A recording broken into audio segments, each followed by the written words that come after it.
The year was 1453.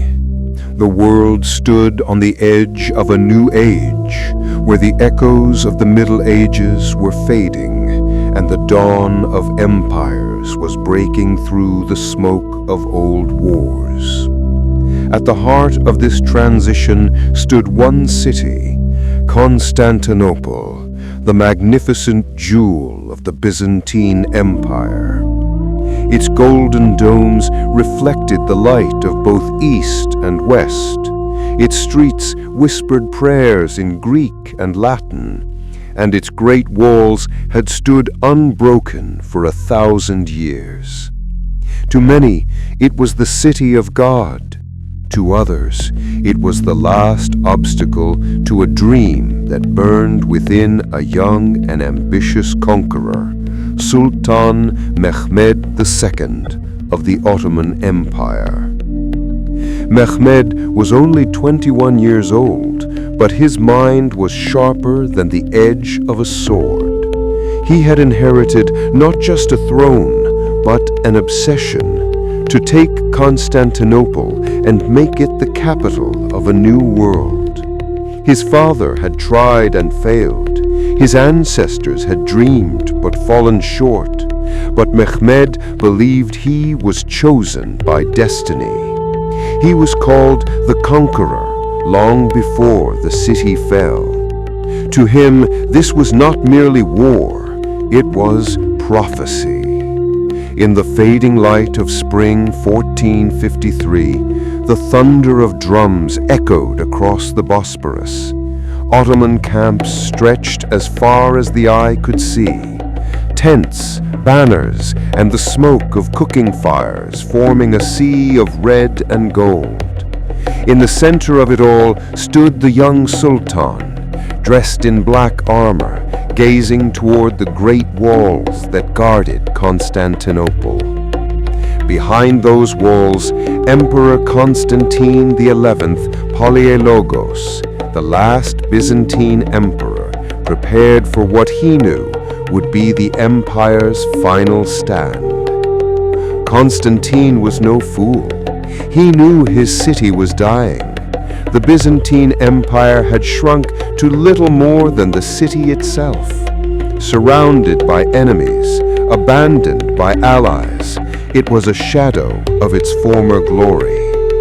Yet within that shadow burned a fierce pride. Constantine believed that if his empire was to fall, it would fall with honor. His people, priests, soldiers, and commoners alike, gathered inside the mighty church of Hagia Sophia, where candlelight flickered against mosaics of Christ and Mary. Their prayers filled the dome like a soft thunder, echoing through the marble halls. Outside the walls, Mehmed prepared a weapon that the world had never seen before, a massive bronze cannon forged by a Hungarian engineer named Urban. It was so large that it took hundreds of oxen to move it and hours to load a single shot. When it fired, the ground itself trembled. The first cannonball roared through the air and struck the ancient walls with a sound that silenced birds and men alike. The people of Constantinople realized their walls, which had protected them for centuries, were no longer invincible. Day after day the cannons thundered, the city shook, stones fell, dust filled the air, yet the defenders held their ground. Byzantine soldiers, along with a few hundred brave Italian mercenaries, led by Giovanni Giustiniani, manned the walls with desperate courage. They patched the broken stones with sandbags and wooden beams. Women carried water to the front lines. Priests blessed the wounded. Every dawn, the city still stood, scarred, smoking, but alive. Inside his tent, Mehmed studied maps under candlelight. He knew brute force alone would not bring victory. He ordered ships to be carried over land, bypassing the Byzantine chain that blocked the harbor. In a feat that defied imagination, hundreds of Ottoman ships were rolled across wooden tracks, greased with oil, through the hills and forests, and suddenly appeared behind the city in the Golden Horn. It was a move that changed everything. Constantinople was surrounded by land and by sea. Panic spread through the city. Bells rang. People gathered in Hagia Sophia again, holding candles and tears. They prayed for divine intervention, but none came. Constantine refused to surrender. God will not abandon us, he said. But deep down he knew the end was near. In the Ottoman camp, Mehmed prepared for the final assault. He rode along the lines of his soldiers, his voice calm but burning with conviction. Brothers, the city of Caesar and Constantine will be ours. The gates of paradise await those who die in the cause of faith. His men raised their swords, shouting Allahu Akbar as drums thundered across the plain. The night before the final attack, a strange silence fell. The moon hung blood red over the Bosporus. In the city, priests held one last mass in Hagia Sophia. Emperor Constantine walked through his palace one final time. He looked at the portraits of his ancestors, the emperors of Rome and Byzantium, and whispered, "Forgive me." Then he removed his crown, kissed the ground, and went to fight among his men. At dawn, May 29th, 1453, the final assault began. The ground shook with cannon fire.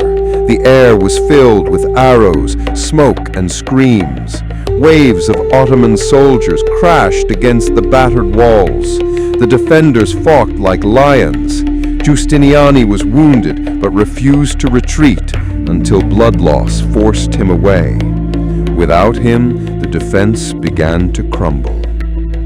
Constantine led a final charge near the St. Romanus Gate, his sword flashing under the rising sun. He vanished in the chaos. No one ever saw his body again. Some say he died fighting. Others whisper that he slipped away, blending into the crowd, living out his days as a ghost among the ruins. But history remembers him as the last emperor of Rome, a man who died with his empire. When the gates finally fell, the Ottomans poured into the city. The cross on Hagia Sophia was replaced by the crescent.